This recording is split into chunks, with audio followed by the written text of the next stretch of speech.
तो ये आज का लेक्चर स्टार्ट करते हैं। लास्ट लेक्चर के अंदर हमने प्रोजेक्ट ह्यूमन रिसोर्स मैनेजमेंट के अंदर पहले दो प्रोसेसेस को मुकम्मल कर लिया था, जिसमें ह्यूमन रिसोर्सेज को प्लान करने का प्रोसेस था और उसके बाद फिर एक्वायर प्रोजेक्ट टीम का था। प्रोजेक्ट टीम को एक्वायर किस तरीके के साथ किया जाता है, आज हम उससे आगे चलेंगे। और हमारे पास नेक्स्ट जो प्रोसेस है, आपको स्क्रीन नज़र आ रही होगी पिनबॉक की, इसके अंदर है डेवलप प्रोजेक्ट टीम। ये टीम आपकी बन जाती है, वो काम कर रही है। तो काम करते हुए हमने दो काम करने होते हैं, एक ये आपको नज़र आ रहा है कि हमें प्रोजेक्ट टीम को डेवलप करना होता है और दूसरा हमें प्रोजेक्ट टीम को मैनेज करना होता है। तो पहले हम डेवलप प्रोजेक्ट टीम को देखेंगे कि प्रोजेक्ट टीम की डेवलपमेंट के अंदर हमने क्या क्या काम करने होते हैं। ये ऑन गोइंग प्रोसेस होता है, मुसलसल प्रोसेस चलता है और बड़ा ही इंपॉर्टेंट प्रोसेस होता है। और इसको अगर हम क्वालिटी मैनेजमेंट के लिहाज से देखा जाए तो उसमें ये एक तरह की क्वालिटी एश्योरेंस है कि इसके ज़रिए से हम अपनी प्रोजेक्ट टीम को इस चीज़ के बराबर लेके आते हैं, इम्प्रूव करवाते हैं, डेवलप करवाते हैं, उसके अंदर बेहतर चीज़ें करके लेके आते हैं कि वो टाइम गुजरने के साथ साथ अपने आप को बेहतर करती चली जाए और आपकी जो रिक्वायरमेंट्स हैं जो कि आने वाले वक्त के अंदर बदलती चली जाती हैं और बेहतर होती चली जाती हैं, उनके मुताबिक टीम अपने आप को तैयार कर सके। तो उसको तैयार करने के लिए ये डेवलप प्रोजेक्ट टीम का प्रोसेस होता है कि इसके अंदर मुख्तलिफ मैकेनिज्म इस्तेमाल करके ज़रूरत के मुताबिक और प्रोजेक्ट की नौइयत के मुताबिक और फिर पर्सनल जो टीम की रिक्वायरमेंट्स होती हैं उनको सामने रखते हुए प्रोजेक्ट टीम को बेहतर किया जाए, इम्प्रूव किया जाए, उसकी डेवलपमेंट की जाए। तो इस काम को करने के लिए टूल्स एंड टेक्निक्स को देखें तो हमारे पास ये बहुत सारी टेक्निक्स नज़र आ रही हैं। इसके अलावा भी बहुत सारी टेक्निक्स हैं जो कि यहाँ पे नहीं लिखी हुई हैं, लेकिन जो मोस्ट इंपॉर्टेंट हैं वो यहाँ पे लिखी हुई हैं। तो इनको ज़रा वन बाय वन देखते हैं। सबसे पहले है जी इंटरपर्सनल स्किल्स। आप क्या समझते हैं जी इंटरपर्सनल स्किल्स क्या होती हैं? कोई बताएगा जी आप में से? इंटरपर्सनल स्किल्स क्या होती हैं? ऑब्जेक्टिव क्लियर रखना है आपने कि टीम को डेवलप करना है, इम्प्रूव करना है। तो इम्प्रूवमेंट के लिए कौन कौन सी चीज़ें होनी चाहिए, उसमें पहली चीज़ हमारे सामने आई है एक मेजर हेडिंग के तौर पे, एक मेजर डोमेन के तौर पे, इंटरपर्सनल स्किल्स।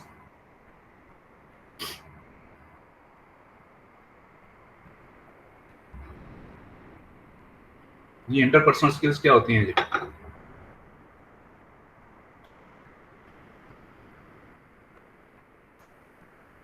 जी सबको मेरी आवाज़ आ रही है और स्क्रीन भी नज़र आ रही है?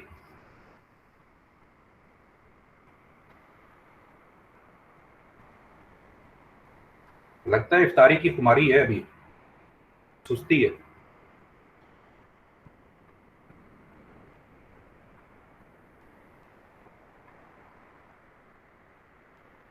अगर इफ्तारी की खुमारी है तो ज़रा उससे बाहर आए, ज़रा अपने सर को झटके। आखिरी लेक्चर है तो आखिरी लेक्चर को आखिरी लेक्चर समझ के ज़रा रहें कि इससे ज़्यादा से ज़्यादा मुस्तफ़ीद हो सकें।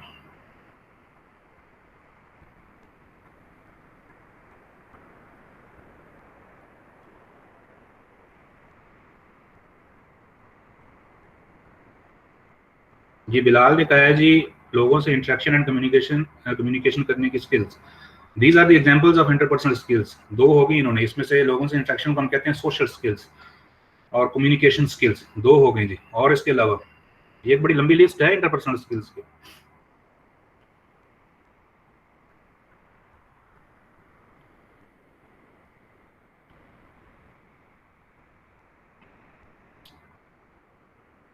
फातिमा और बाकी स्टूडेंट्स के लिए भी कि देखिए इन चीज़ों के ऊपर अब आपको बड़ा क्लियर होना पड़ेगा। अगर इंटरपर्सनल स्किल्स की हम बात करते हैं तो फौरी तौर पे आपकी टिप्स के ऊपर होनी चाहिए चीज़ें कि ये कौन कौन सी हैं, और उसके आगे के स्टेप भी हम डिस्कस करते हैं। सबसे पहले तो आपको पता होनी चाहिए कि what is the list of interpersonal skills. वो फौरी तौर पे आपके जहन के अंदर आनी चाहिए, आप फौरी तौर पे बोलना शुरू कर दें। जैसे मैं लिस्ट अब बोलने लगा हूँ, नोट करना चाहें तो नोट कर लें।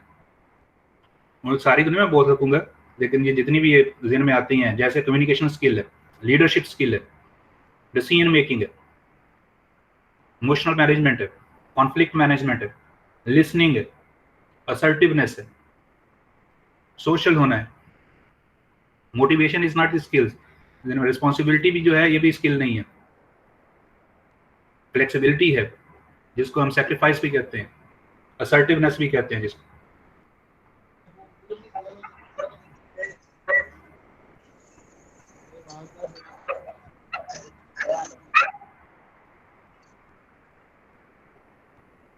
तो ये एक छोटी सी लिस्ट है।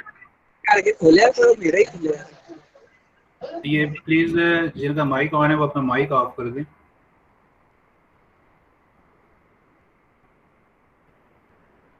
इसके लिए जनाब एक ये वेबसाइट है स्किल्स यू नीड,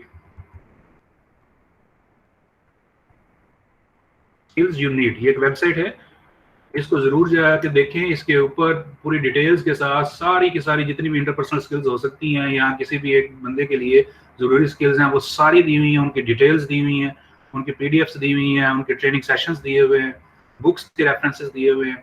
बड़ी ज़बरदस्त किस्म की वेबसाइट है जिसको यूज इस्तेमाल करके आप अपने देख सकते हैं कि कौन कौन सी इंटरपर्सनल स्किल्स होती हैं।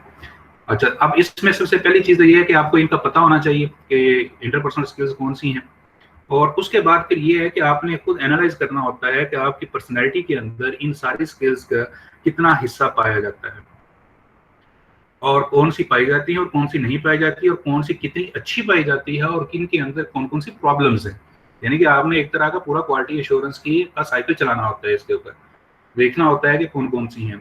और करने के बाद जब आप ये एनालिसिस कर लेते हैं, इसको एक स्वॉट एनालिसिस भी कहते हैं कि strength, weaknesses, opportunities and threats को सामने रखते हुए हर स्किल के लिहाज से आप अपना एनालिसिस करें, अपना एक पूरा का पूरा मैट्रिक्स बनाएं और बनाने के बाद फिर उस पर काम करना शुरू करें आहिस्ता आहिस्ता।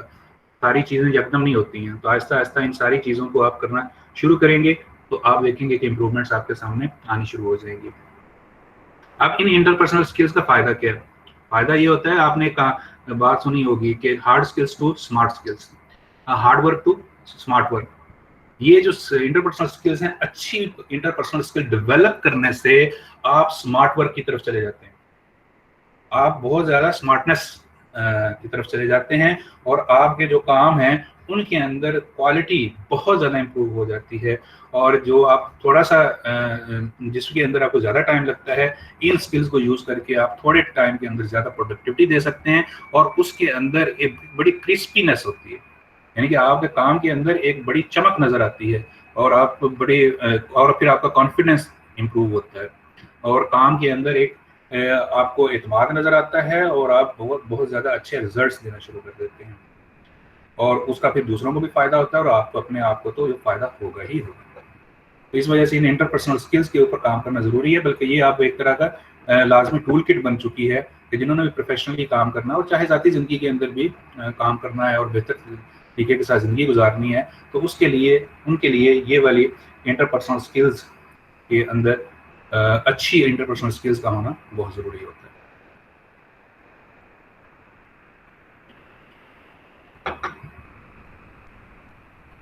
अब इनके लिहाज से ये देखा करें कि इनको इम्प्रूव करने के लिए आपके पास बहुत सारे सोर्सेज होते हैं।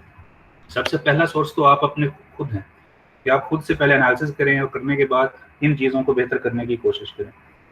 उसके बाद अपना मुतालिया बढ़ें, रिलेटेड एरियाज़ के अंदर, डोमेन के अंदर पढ़ें, स्टडी करें और उस स्टडी को सिर्फ स्टडी नहीं करना बल्कि करके उनको अप्लाई करना है। उस इल्म का कोई फ़ायदा नहीं होता जिसको आप अप्लाई ना कर सकें, वो उस इल्म की तरफ जाना ही नहीं चाहिए जिसको आप अप्लाई ना कर सकें, जिससे आप इस्तेफादा ना कर सकें। तो उनको ऊपर काम करें, मुतालिया करें और उससे फ़ायदा हासिल करें। फिर आपको ट्रेनिंग सेशंस मिलते हैं, मुख्तलिफ किस्म के सेमिनार्स हो रहे होते हैं, उनको अटेंड करें, चाहे उसके ऊपर कुछ पैसे भी आते लगते हैं, फीस देनी पड़ती है, नहीं जाएँ वहाँ पे। लाहौर के अंदर बहुत सारे फोरम्स ऐसे हैं जो कि मुफ्त इनकी ट्रेनिंग्स करवा रहे होते हैं, कम्युनिकेशन स्किल्स की करवा रहे होते हैं, लीडरशिप की करवा रहे होते हैं, डिसीजन मेकिंग की करवा रहे होते हैं, इमोशनल मैनेजमेंट की करवा रहे होते हैं। जैसे कासिम अली शाह फाउंडेशन है, बहुत ज़्यादा करवाती है। इसी तरीके के साथ ये बज़्म अदब वाले हैं, वो वाले बहुत ज़्यादा करवाते हैं। इसी तरीके से बहुत सारे आप वेबसाइट्स के ऊपर, फेसबुक के ऊपर सर्च आउट करेंगे तो आपको बहुत सारे इस तरह के फोरम्स मिलेंगे जो कि आजकल तो हालात उस तरह के हैं, लेकिन जैसे नॉर्मल हालात होते हैं तो आप देखेंगे कि वो ये वाले फोरम्स जो हैं वो आपको बहुत सारे फ्री सेशंस के ज़रिए से भी करवाते हैं और फिर जो पेड होते हैं वो भी बड़ी नॉमिनल सी उनकी फ़ीस होती है, उनको पे करके उन चीज़ों को हासिल करने की कोशिश करें। फिर अपने उस्ताद पकड़ें, रिलेटेड एरियाज़ के जो मेंटोर्स हैं उनकी महफिलों को अटेंड करें, जाके उनकी बाकायदा तौर पे शागिर्दी करें, वहाँ पे टाइम गुजारें, देखें लोग किस तरह से करते हैं।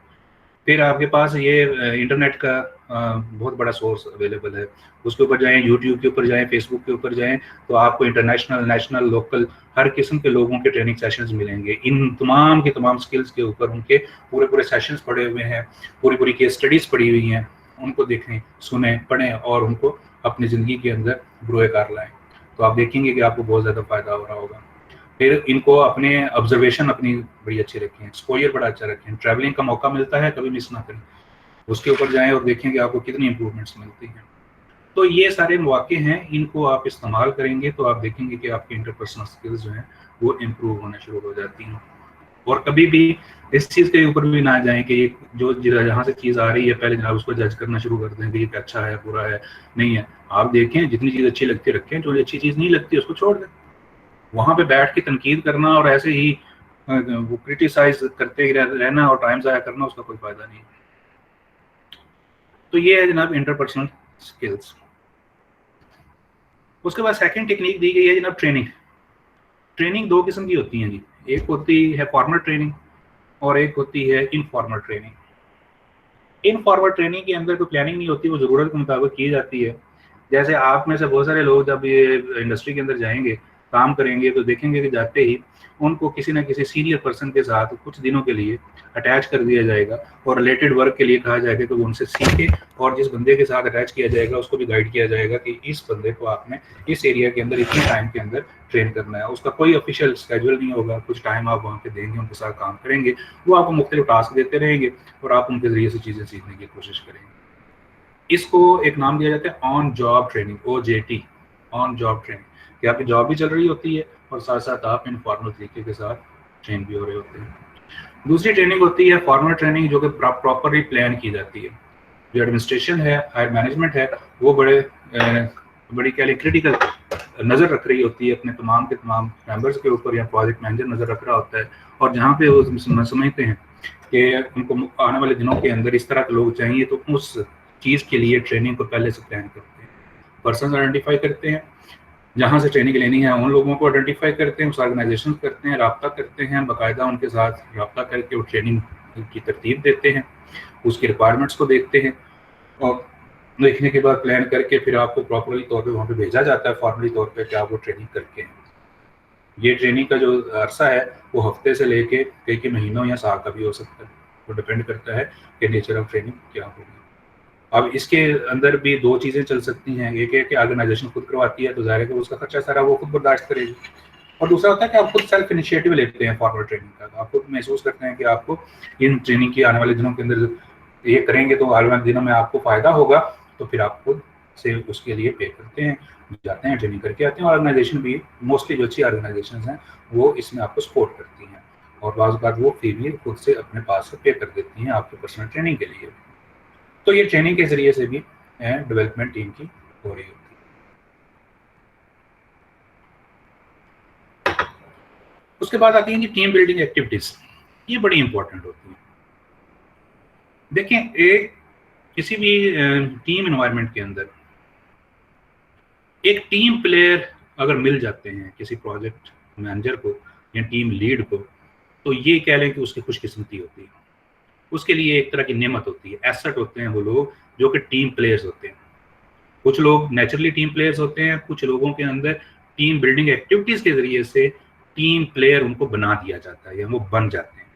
उनके अंदर वो वाले मुख्तलिफ किस्म की एबिलिटीज होती हैं, लेकिन वो पॉलिश नहीं हुई होती, वो एक्सप्रेसिव नहीं हुई होती।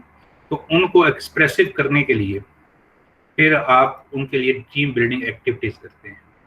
और जो अच्छे टीम प्लेयर्स, टीम लीड होते हैं या प्रोजेक्ट मैनेजर्स होते हैं, लीडर्स होते हैं, वो भी कोशिश करते हैं कि अपनी टीम्स के अंदर टीम बिल्डिंग एक्टिविटीज़ के जरिए से मुसलसल रेगुलरली उनके अंदर इस चीज़ को बरकरार रखें कि वो टीम के तौर पे काम कर रहे हैं। अब ये करने के लिए मुख्तलिफ किस्म की टीम बिल्डिंग एक्टिविटीज़ होती हैं, जिनके ज़रिए से इंटरेक्टिव सेशंस रखे जाते हैं, ग्रुप्स बना दिए जाते हैं, उनके मुकाबले करवाए जाते हैं, और ये बड़ी थोड़ी टाइम के लिए होती है। 5 मिनट की एक्टिविटी किसी एक सेशन के अंदर कर दी जाए तो उनका मोराल बूस्ट हो जाता है, और वो जो लोग जो कि टीम में एक्टिविटीज़ के अंदर पार्टिसिपेट नहीं कर रहे होते वो भी करना शुरू कर देते हैं।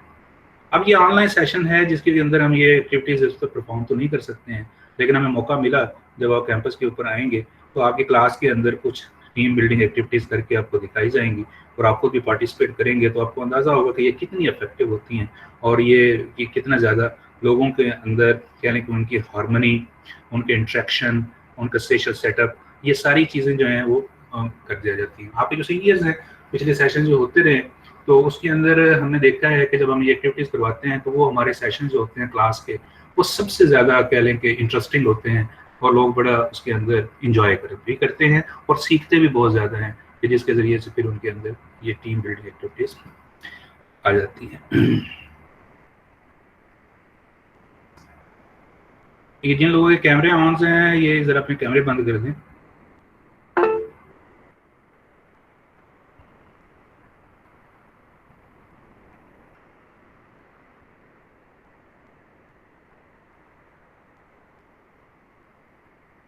ये बात मेरे ख्याल पहले लेक्चर कर लें, फिर इन क्वेश्चंस के आंसर आपको दे दिए जाएंगे। पहले लेक्चर के ऊपर ध्यान दें। तो ये टीम बिल्डिंग एक्टिविटीज हैं, इनके जरिए से भी बहुत ज़्यादा इंप्रूवमेंट्स होती हैं, डेवलपमेंट होती है। नेक्स्ट है जी ग्राउंड रूल्स। ग्राउंड रूल्स जो होते हैं ये कोई भी काम करने से पहले हम कुछ चीज़ें तय कर लेते हैं जिनके ज़रिए से चीज़ें फिर करनी आसान हो जाती हैं। तो इसको आप एज अ कह लें स्पोर्टेड कॉन्सेप्ट के तौर पे लें कि जब भी आपने कोई काम करना है तो वो चीज़ें जो कि आने वाले वक्त के अंदर, उस सेशन के अंदर या उस एक्टिविटी या टास्क के दौरान बार बार सामने आ सकती हैं और लोग उनके ज़रिए से इफेक्ट हो सकते हैं, तो उनको आप शुरू के अंदर ही कुछ रूल्स बना के, जिनको हम ग्राउंड रूल्स कहते हैं, वो बना के पहले से अनाउंस कर देते हैं और उनके ज़रिए से चीज़ें फिर बेहतर हो जाती हैं। जैसे अगर आपको याद हो तो ये जब SPM का आपके लेक्चर स्टार्ट हुआ तो शुरू के अंदर अनाउंस किया गया कि आपकी असाइनमेंट्स किस तरह से जमा होंगी, इसी तरीके से आप क्लास के अंदर अटेंडेंस किस तरह से लगेगी, कितनी देर के अंदर आप आ सकते हैं, कितनी देर के अंदर नहीं आ सकते हैं, आपके सेशन किस तरह से हैंडल किए जाएंगे, असाइनमेंट्स आपने कब जमा करवानी है, किसको जमा करवानी है, क्विज़ेस वगैरह आपके किस तरह से होंगे। तो ये सारी चीज़ें अनाउंस की गई। तो these are actually the ground rules. ये ग्राउंड रूल्स थे। इस तरह से जब आप प्रेजेंटेशंस देते हैं तो प्रेजेंटेशंस के शुरू के अंदर जब आप ये अनाउंस करते हैं कि क्वेश्चनिंग आंसरिंग जो है ये आखिर में होगी, इसी तरीके के साथ जो है ड्यूरिंग द सेशन कोई सवाल नहीं पूछ सकेगा, अपने मोबाइल फोन्स ऑफ कर दें, ये भी ग्राउंड रूल्स होते हैं, एग्जाम्पल्स हैं ग्राउंड रूल्स के। तो ग्राउंड रूल्स के जरिए से भी आपकी डेवलपमेंट होती है, उनके ज़रिए से ये चीज़ें सारी चल रही होती हैं। तो ग्राउंड रूल्स क्या है कि आप कुछ ऐसे कवायद और ज़वाबित तय कर लेते हैं शुरू के अंदर कि जिनके ज़रिए से फिर चीज़ें चलनी या चलानी आसान हो जाती है। तो इनके ज़रिए से भी इम्प्रूवमेंट होती है, डेवलपमेंट हो रही होती है। नेक्स्ट है जी colocation. It is another tool and technique to develop the project team. ये आजकल बहुत ज़्यादा यूज़ की जाती है और इसका बड़ा फ़ायदा होता है। को लोकेशन से मुराद ये होती है कि मुख्तलिफ डिपार्टमेंट या मुख्तलिफ स्किल्स के लोगों को कुछ थोड़े से अरसे के लिए एक ही जोग्राफिकल लोकेशन के ऊपर इकट्ठा कर दिया जाता है काम करने के लिए। जैसे सॉफ्टवेयर हाउस के अंदर आप काम कर रहे हैं, उसमें एक एनालिसिस करने का ग्रुप है, एक कोडिंग करने का ग्रुप है, एक टेस्टिंग करने का ग्रुप है। इन तीनों ग्रुप्स को एक हफ्ते के लिए एक ही कमरे या एक हॉल के अंदर इनके टेबल्स लगा दिए जाते हैं काम करने के लिए, और उनमें कोई पार्टीशन नहीं होती, एक दूसरे को देख सकते हैं। उनके टेबल्स एक हॉल के अंदर लगे हुए होंगे और रोजाना वो एक हफ्ते के लिए आएंगे, उसी वहां पे काम करेंगे और ना चाहते हुए भी उनके दरमियान इंटरेक्शन होगी, एक दूसरे के काम को देख रहे होंगे, एक दूसरे की जो एटीट्यूड्स हैं, बिहेवियर्स हैं, उनको ऑब्जर्व कर रहे होंगे, खाना शाना इकट्ठे बैठ के खाएंगे, गपशप साथ लगाएंगे। तो उससे फिर वो अपनी मुख्तलिफ चीज़ों को शेयर कर रहे होते हैं और आपको नजर पता लगता है कि लोग किस तरह काम कर रहे हैं आजकल और उनके अंदर क्या चीज़ें आ रही हैं, उनको वो कैसे फेस करते हैं, कैसे एक्ट करते हैं, कैसे रिएक्ट करते हैं। तो उनसे बंदा बहुत ज़्यादा सीखता है। फिर मुख्तलिफ लेवल के लोग होते हैं, कोई सीनियर होता है, कोई दरमियाने एक्सपीरियंस का होता है, कोई बिल्कुल नया होता है। तो उससे भी वो एक दूसरे से बहुत ज़्यादा सीखते हैं, क्योंकि सीनियर भी जूनियर से सीख रहे होते हैं और जूनियर भी सीनियर से सीख रहे होते हैं, फिर मुख्तलिफ डोमेन्स में सीख रहे होते हैं, उनको मुख्तलिफ चीज़ें करने का पता लगता है। इस तरह से इसको को लोकेशन कहते हैं कि मुख्तलिफ डायमेंशंस के लोग, मुख्तलिफ फील्ड्स के लोगों को एक जगह पे इकट्ठा कर दिया जाता है कुछ अरसे के लिए, मुसलसल है, यही हफ्ता 2 हफ्ते के लिए, और फिर वो वहां पे काम करके एक दूसरे को ऑब्जर्व करके चीजों को सीख रहे होते हैं। सो दिस इज द को लोकेशन। नेक्स्ट है जी रिकग्निशन एंड रिवॉर्ड्स। ये भी डेवलपमेंट के अंदर बड़ा इंपॉर्टेंट होता है कि जो आप काम कर रहे होते हैं उसके लिहाज से आपको सही तौर पे वैल्यू किया जाए, आपकी वो कदर, जो आपकी कदर है, जो आपकी वैल्यू है, उसको डिटरमिन किया जाए। तो उसके लिए आपका प्रॉपर रिकग्निशन रिवॉर्ड सिस्टम होना चाहिए। ये नहीं कि अब यही चीज़ देख लें कि अगर मैं अभी आप ऑनलाइन सेशन हो रहा है, मैं भी एक सवाल पूछता हूँ और उस सवाल के जवाब के अंदर मैं ये अनाउंस कर देता हूँ कि इस सवाल का जो भी जवाब देगा उसको जनाब अमेरिका का विजिट करवाया जाएगा। हालांकि जो हालात हैं, इस हालात के अंदर तो कोई भी जाना पसंद नहीं करेगा, लेकिन अगर फ़र्ज़ करें कि नॉर्मल हालात हों और मैं अभी ये अनाउंस करते हैं कि जनाब ये सवाल आपको किया जा रहा है, इसका जवाब देंगे तो आपको उसके वैल्यू के तौर पे, रिकग्निशन के तौर पे आपको जो प्राइज़ दिया जाएगा, आपको अमेरिका का विजिट करवा दिया जाएगा। तो आप सारे मजाक ही उड़ाएंगे कि ये कैसे हो सकता है, सवाल के जवाब के अंदर आपको इन हालात इस तरह की सिचुएशन के अंदर करवाया जाए। लेकिन अगर आपको ये कहा जाए कि ये सवाल है, इसका जवाब आप देंगे तो आपको जनाब 1000 रुपये का इनाम दिया जाएगा, तो आप उस रिकग्निशन को रिकग्नाइज करेंगे, उसको आप समझ लेंगे कि ये चीज़ है। तो रिकग्निशन एंड रिवार्ड सिस्टम ये प्रॉपरली डिवाइस किया जाता है कि जिसके ज़रिए से लोग जो हैं उसको वैल्यू दें और उसको सामने रख के अपने काम के अंदर वो समझें कि जो काम आप करते हैं उसका सही रिवॉर्ड दिया जाता है। अगर सही रिवॉर्ड ना मिले, एप्रिसिएशन ना मिले, उसकी कदर ना हो, तो ज़ाहिर है कि आप एक हद तक वो काम करेंगे, उसके बाद आप काम करना उस तरह से इतनी डेडिकेशन के साथ, इन्वॉल्वमेंट के साथ काम करना छोड़ देंगे। तो डेवलपमेंट के लिए ये बहुत ज़रूरी होता है। आप जैसे जिस तरह से अब आप जो जाएंगे इंडस्ट्री के अंदर जाएंगे, काम करेंगे, तो आप चाहेंगे कि आप जो काम करते हैं उसका सही तरीके के साथ सही तरीके के साथ उसका उसकी कदर की जाए, सही पैसे अप्रोप्रिएट वैल्यूएशन के ज़रिए से आपको मिले। अगर वो आपको सही पैसे नहीं मिलते हैं या सही इंसेंटिव्स नहीं मिलते, पर्क्स एंड प्रिविलेजेस उस लिहाज से नहीं मिलती हैं, तो ज़ाहिर है कि आपकी जो डेडिकेशन है, इन्वॉल्वमेंट है, लॉयल्टी है, वो उस तरीके के साथ नहीं रहेगी। तो इसके लिए मुख्तलिफ किस्म के सिस्टम्स होते हैं, रिकग्निशन एंड रिवार्ड सिस्टम्स होते हैं जो बनाए जाते हैं और ऑर्गेनाइजेशन जो हैं वो देती हैं। उसमें सिर्फ सैलरी नहीं होती, बल्कि उसमें सबसे इंपॉर्टेंट चीज़ सैलरी तो होनी ही चाहिए, वो तो लाजमी एक अप्रोप्रिएट तरीके से होनी चाहिए, लेकिन उसको और मज़ीद बेहतर बनाने के लिए सबसे इंपॉर्टेंट चीज़ होती है इन्वायरमेंट, माहौल, फिर उसके अंदर डेवलपमेंट, इम्प्रूवमेंट। वक्त गुजरने के साथ साथ वो ऑर्गेनाइजेशन आपको कितना ज़्यादा इम्प्रूव करवाती है, फिर आपको क्या इंसेंटिव्स देती है, क्या फैसिलिटीज़ देती है, आपके जो घर के लिहाज से जो ज़रूरतें होती हैं, रिस्पॉन्सिबिलिटीज़ होती हैं, उनको कितना पूरा करने में वो हेल्प आउट करती हैं। तो ये सारा एक पूरा सिस्टम है। अब इसके ऊपर अगेन अगर हमें मौका मिला, जब आप कैंपस के ऊपर आएंगे तो आपको इसके ऊपर मजीद लेक्चर दिया जाएगा, बताया जाएगा कि रिकमेंडेशन एंड रिवार्ड सिस्टम कैसे बनाए जाते हैं। इसी रेफरेंस से मैंने लास्ट लेक्चर के अंदर आपको कहा था कि आप थोड़ा देख के आइएगा, वो Maslow's need hierarchy. Maslow's need hierarchy जो है दैट इज द फाउंडेशन और the fundamental concept behind the development of a recognition and reward system. Reward system बनाने के अंदर वो एक बुनियादी फिलॉसफी है, तो उसको बुनियाद बना के फिर रिकग्निशन एंड रिवार्ड्स। उसके अलावा भी बहुत सारे मॉडल्स हैं, फिलॉसफीज हैं, जैसे एक्स है, थ्योरी वाई है, मोटिवेशन थ्योरी है। इस तरह मुख्तलिफ किस्म की थ्योरीज हैं जिनको सामने रख के रिकग्निशन एंड रिवार्ड सिस्टम बनाए जाते हैं। तो रिकग्निशन रिवार्ड सिस्टम भी डेवलपमेंट के लिए बहुत ज़रूरी होती है। पर्सनल असेसमेंट टूल्स होते हैं, इनको फिलहाल छोड़ दें। इसको हम थोड़ा सा प्रैक्टिकल चीज़ है, ये भी अगेन जब आप आएंगे कैंपस के ऊपर तो उसको हम देखेंगे कि इनको किस तरीके के साथ करते हैं। तो ये थी जनाब डेवलप प्रोजेक्ट टीम के मुख्तलिफ tools and techniques. Just take 1 minute to review it. If you have any question, please ask the questions, then we will move further.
If you have any question,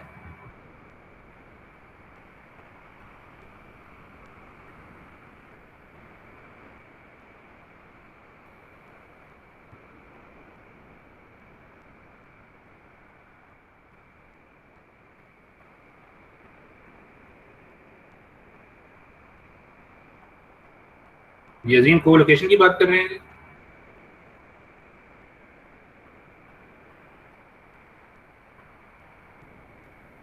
ये को location से मुराद ये होती है कि organisations जो हैं या प्रोजेक्ट मुख्तलिफ प्रोवाइड करने वाले मुख्तलिफ डोमेन के लोग, नॉर्मली तौर पे आप देखते हैं कि एक डोमेन के लोगों को उनका अपना ये कमरा होता है, रिलेटेड पर्सनस को वहाँ पे काम कर रहे होते हैं। को लोकेशन से मुराद होता है कि for the development and sharing of the different things and the knowledge and skills, मुख्तलिफ डोमेन के लोगों को किसी एक जोग्राफिकल लोकेशन के ऊपर इकट्ठा कर दिया जाता है। वो कुछ अरसे के लिए, हफ्ते के लिए, 10 दिन के लिए, 15 दिन के लिए उसके वहाँ पे बैठ के काम कर रहे होते हैं। जैसे अगर आप हम PUCIT की बात करें, वहाँ पे मुख्तलिफ ब्रांचेस काम कर रही हैं, जैसे एग्जाम की ब्रांच है, एडमिशन की है, अकाउंट्स की है, तो उनके 3-3, 4-4 लोगों को लेके इन तीनों ब्रांचेस के उनको एक हॉल के अंदर कहा जाए कि आपने 15 दिन के लिए यहाँ पे बैठ के काम करना है, रूटीन का जो भी काम आप करते हैं।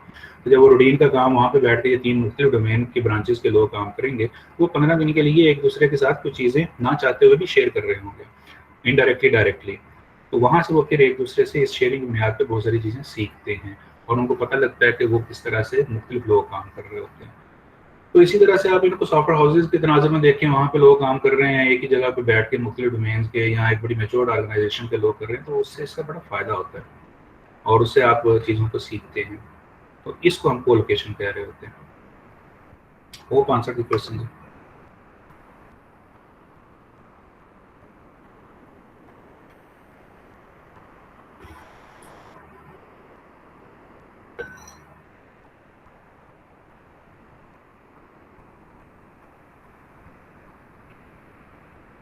ओके, आगे चलते हैं जी। आगे लास्ट इसका प्रोसेस है जी, मैनेज प्रोजेक्ट टीम। ये बड़ा इंटरेस्टिंग और बड़ा प्रैक्टिकल कह लें कि प्रोसेस है मैनेज प्रोजेक्ट टीम का। मैनेज प्रोजेक्ट टीम से मुराद ये होता है कि जब टीम काम कर रही है तो टीम के आपस में कॉन्फ्लिक्ट्स आते हैं, उनके दरमियान प्रॉब्लम्स आते हैं। ये हो ही नहीं सकता है कि लोग आपस में मिलकर टीम की शक्ल में काम कर रहे हैं और उनके प्रॉब्लम्स ना आए, उनकी लड़ाइयाँ ना हो, वो उनके एक दूसरे के साथ झगड़े ना हो, उनके मुख्तलिफ किस्म की चीज़ों के ऊपर डिफरेंस ऑफ ओपिनियंस ना हो, जिसकी वजह से माहौल के अंदर एक तरह की कह लें कि बाज़गश्त आती है लड़ाई की। तो ये चीज़ें आती हैं, तो जाहिर है कि टीम लीड जो है या मैनेजर जो है वो तो नहीं अफोर्ड करेगा कि लड़ाइयाँ हों और उनकी वजह से उनके जो मुख्तलिफ स्केड्यूल्स हैं वो पीछे चले जाएँ और लोगों का मोराल जो है वो भी डाउन होना शुरू हो जाए और आपस में लड़ाइयाँ हों, तो जाहिर है कि उसकी वजह से फिर टीम वर्क नहीं बनता, फिर आपकी जो प्रोडक्टिविटी है उस पर असर अंदाज वो चीज़ होती है और आप वो रिजल्ट अचीव नहीं कर सकते। तो इन चीज़ों को अवॉइड करने के लिए या इनको मैनेज करने के लिए हमारे पास ये प्रोसेस होता है, मैनेज प्रोजेक्ट टीम। तो ये ऑन गोइंग होता है, ये मॉनिटरिंग एंड कंट्रोलिंग के अंदर आ रहा होता है और टीम लीड के लिए बहुत ज़रूरी होता है तो वो इन चीज़ों को यहाँ को आना ही ना दे और जब आ जाए तो उसको फौरी तौर पे इनको रिजॉल्व करें। तो इनको रिजॉल्व करने के लिए जो टूल्स एंड टेक्निक्स हैं उनको ज़रा देखें। तो पहली टेक्निक ही इसकी सबसे इम्पोर्टेंट टेक्निक है ये ऑब्जर्वेशन एंड कन्वर्सेशन। कि ये एक ऐसी टेक्निक है, अगर इसको सही तौर पे इस्तेमाल करना टीम लीड को या पर्सन्स को वो आती हो तो मैनेज प्रोजेक्ट टीम बहुत आसान हो जाती है। ऑब्जर्व करना और प्रॉपरली कन्वर्स कर पाना, और इसके दरमियान में एक चीज लिखी हुई नहीं है लेकिन वो ऑटोमेटिकली इसके अंदर आ जाती है, that is the listening skill. Intention देना, किसी को तवज्जो देना और वो भी प्रॉपरली देना, खलूस के साथ देना, और ऑब्जर्वेशन और कन्वर्सेशन के दरमियान में वो चीज़ एग्जिस्ट कर रही होती है, ये बहुत इंपॉर्टेंट होती है इस चीज़ को करने के लिए। तो आपने देखा होगा या आप खुद ऑब्जर्व कंसीव कर सकते हैं, फील कर सकते हैं जब आप काम कर रहे हो कि जो पर्सन्स अपनी ऑब्जर्वेशन के अंदर और कन्वर्सेशन और लिसनिंग के अंदर स्ट्रांग होते हैं उनको ये इस तरह से कि कॉन्फ्लिक्ट मैनेजमेंट करनी बड़ी आसान हो जाती है। अगेन ये ऑब्जर्वेशन और कन्वर्सेशन जो है ये उसी वक्त आपकी ठीक हो सकती है जब आप खुद इस पर तवज्जो दें और इस पर काम करें। कुछ नेचुरली तौर पर अल्लाह ताला की तरफ से वदीयत सलाहियतें होती हैं लेकिन वो सलाहियतें रॉ होती हैं, वो दे दी गई हैं अल्लाह ताला की तरफ से। अब उनको रोए कर लाना, उन पे काम करना, उनको मजीद शाइन अप करना वो आप पे होता है। तो आप अपनी कम्युनिकेशन स्किल्स को इम्प्रूव करते हैं और उनके अंदर फिर कन्वर्सेशन भी आती है, ऑब्जर्वेशन भी आती है, लिसनिंग भी आती है, सारी चीज़ें ही आती है उसके अंदर आ रही होती हैं। तो उन चीज़ों को अगर आप प्रॉपरली कर लेते हैं तो जाहिर है कि फिर आप बड़ी आसानी के साथ बड़ी अर्ली स्टेजेस के ऊपर भाग जाते हैं, या इस तरह से आप स्ट्रेटजी डिवाइस कर सकते हैं जो कॉन्फ्लिक्ट्स हैं वो ना आए, या अगर आ जाएं तो उनको फौरी तौर पे किल किया जा सके। तो ये बड़ी इंपॉर्टेंट चीज़ है। ऑब्जर्वेशन यानी कि इस पे अगेन आप ऑनलाइन सेशंस के अंदर थोड़ी सी प्रॉब्लम आ जाती है, वरना अगर हम प्रैक्टिकली तौर पे क्लास के अंदर होते तो उसी वक्त आपको 3-4 ऐसी एक्टिविटीज़ करके दिखाई जानी थी कि आपको महसूस करना था आपने कि ऑब्जर्वेशन और कन्वर्सेशन कितनी इंपॉर्टेंट चीज़ है। आप देखते होंगे, सिर्फ एक थोड़ा सा फील करवाने के लिए रिकॉल करें कि आपके वो लेक्चर्स कौन से होते हैं जिसके अंदर आपकी टोटल तवज्जो जो होती है वो लेक्चर की तरफ होती है, टीचर की तरफ होती है, और वो कौन से लेक्चर्स ऐसे होते हैं जिनके अंदर जाके आपकी डिस्ट्रैक्शंस बहुत ज़्यादा होती है। वहाँ से इसको अगर आप एनालाइज करें, कंपैरिजन करें, तो आप देख सकते हैं कि जिनके अंदर आपकी तवज्जो टोटल लेक्चर की तरफ होती है, टीचर की तरफ होती है, उस टीचर की ऑब्जर्वेशन और कन्वर्सेशन रिलेटिवली, कंपैरेटिवली बाकी टीचर से बहुत बेहतर होती है। उस वजह से वो आपकी इंटेंशन ले रहा होता है, या आप खुद भी इंटेंशन दे रहे होते हैं, अदरवाइज वो चीज़ नहीं होती। तो यहाँ से आप ये फील कर सकते हैं कि ये ऑब्जर्वेशन और कन्वर्सेशन कितनी इंपॉर्टेंट होती है। नेक्स्ट है project performance appraisals. Project performance appraisals से मुराद ये होती है कि आपकी जो परफॉर्मेंस है उसको एवेल्युएट किया जाता है, असेस किया जाता है। अब इसके मुख्तलिफ मॉडल्स होते हैं।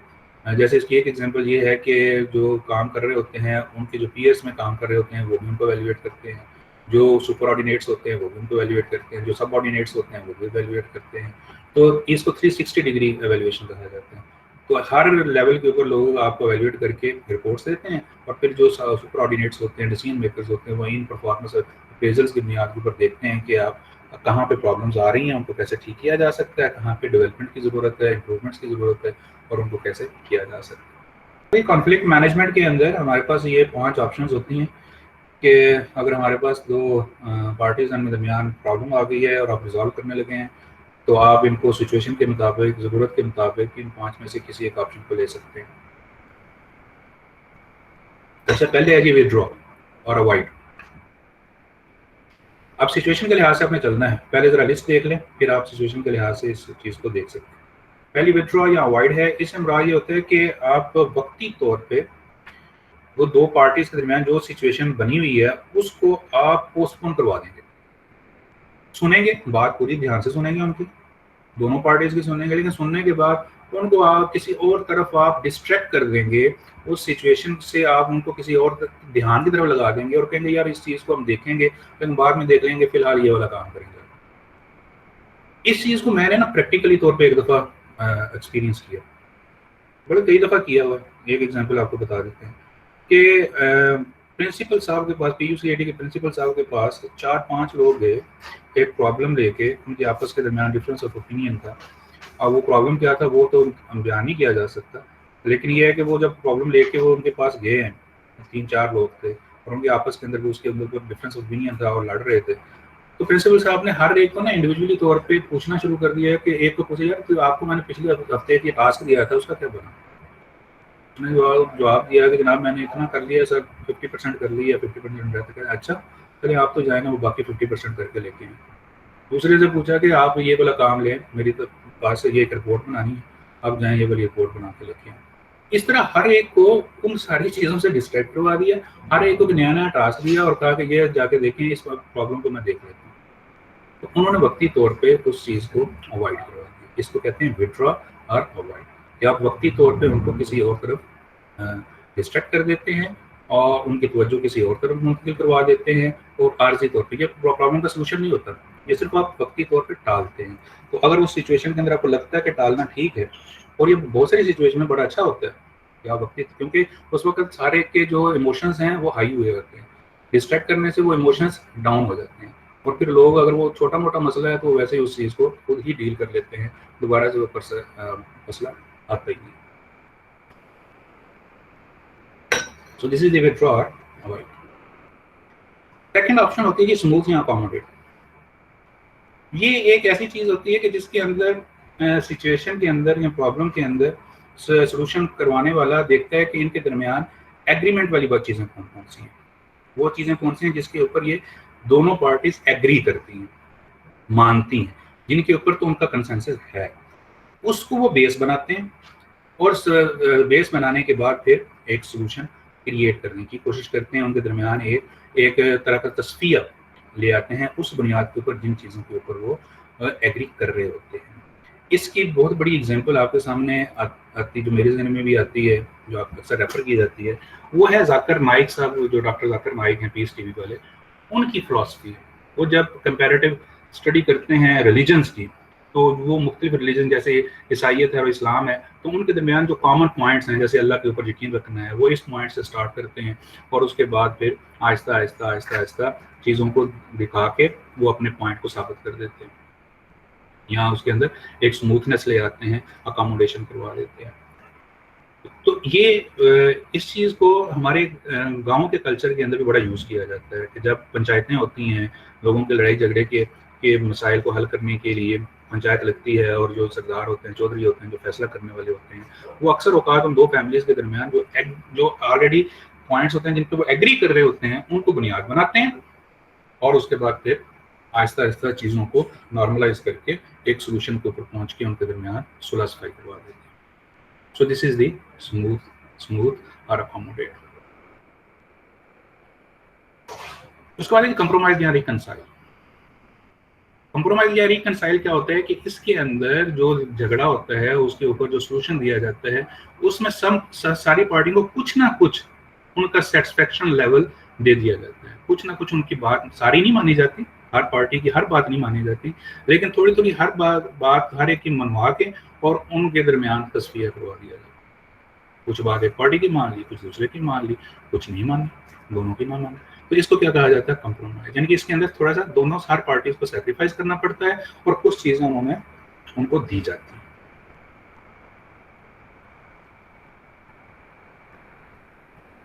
ये वाला जो कंप्रोमाइज या रिकंसाइल है, ये एडमिनिस्ट्रेटिव प्रॉब्लम के सॉल्यूशंस को या रिसोर्सेज के सॉल्यूशंस को देने के लिए बहुत ज्यादा यूज किया जाता है।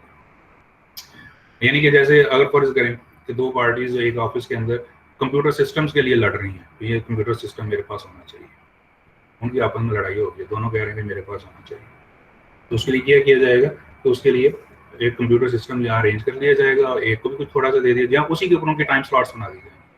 लेकिन अब 6 घंटे के लिए ये इस्तेमाल करेगा, 6 घंटे के लिए ये इस्तेमाल करेगा। तो इसको क्या कहा जा रहा होगा? कॉम्प्रोमाइज और रिकंसाइल। उसके बाद है कि फोर्स या डायरेक्ट। फोर्स या डायरेक्ट में क्या होता है? ये ऐसा आपके पास होता है, ये कभी भी पहली स्टेज के ऊपर इस्तेमाल नहीं करना चाहिए। इसको हमेशा याद रखें, नोट कर लें, लिख लें, अपने ज़हन में बैठा लें। तो ये चीज आपका लास्ट रिजॉर्ट होता है, फोर्स या डायरेक्ट। यानी कि इसमें आप अथॉरिटी यूज करते हैं, पावर यूज करते हैं। टीम लीड अपनी ऑफिशियल फॉर्मल पावर इस्तेमाल करता है टू सॉल्व द कॉन्फ्लिक्ट, यानी कि वो अपना डिसीजन इन्फोर्स करते हैं, यानी कि जो वो मुनासिब समझता है सारी बात सुनने के बाद, तो फॉर्मली तौर पे उस चीज को अप्लाई करता है बाय यूजिंग ए पावर। अगर बात this is the final decision from my side, if you want to accept it, otherwise leave it. इसको हमेशा आखिर में यूज करना चाहिए। ये एक तरह की कह लें कि आपकी लास्ट रिजॉर्ट होती है। इसको कभी भी फर्स्ट लेवल के ऊपर इस्तेमाल नहीं करना चाहिए, क्योंकि इसमें जाहिर है कि किसी एक की बात आप मान रहे होंगे और एक की बिल्कुल रिजेक्ट कर रहे होंगे, तो वो जो जिसकी रिजेक्ट कर रहे हैं वो तो ऑफेंसिव हो जाएगा। तो इस वजह से जब कोई और हल ना रहे और मसला भी सारा डेडलॉक पे क्रिएट हुआ हुआ है और आप आगे नहीं जा पा रहे हैं, तो फिर आपके पास इसके अलावा कोई चारा नहीं होता कि आप फोर्स कर दें, आप डायरेक्ट कर दें, हुक्मन चीज़ों को सॉल्व कर दें। ये चीज़ ऐसे ही सॉल्व होगी। उस पर कोई खुश होता है, ठीक है, नहीं होता है तो फिर भी वो मौज करे। तो ये फोर्स या डायरेक्ट जो होता है, ये फॉर्मल आपकी अथॉरिटी होती है, जिसको लीस्ट यूज में लाना चाहिए, इस्तेमाल में लाना चाहिए, इसको लास्ट रिजॉर्ट पे रखना चाहिए। आखिरी है कि कोलैबोरेट या प्रॉब्लम सॉल्व।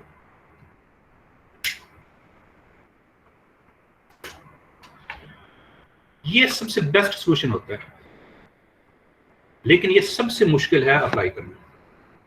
कोलैबोरेट या प्रॉब्लम सॉल्व ये सबसे अच्छा है, लेकिन ये सबसे मुश्किल होता है।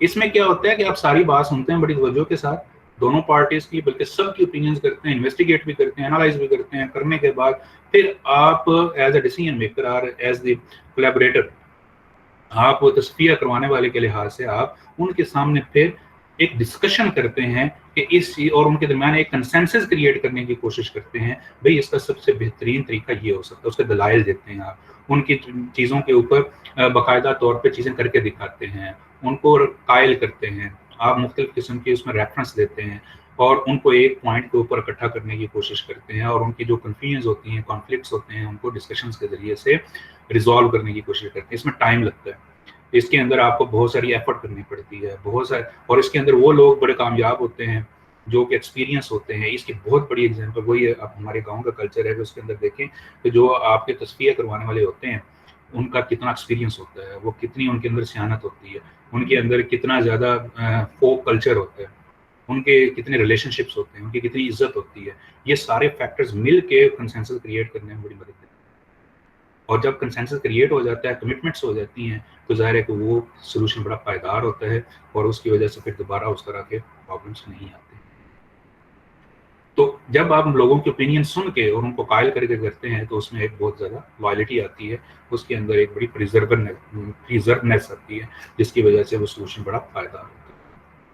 तो ये जनाब 5 ऑप्शन हैं, बाकी सारी इनकी एक्सटेंशंस होती हैं जिनको इस्तेमाल करके आप कॉन्फ्लिक्ट को रिजॉल्व कर सकते हैं।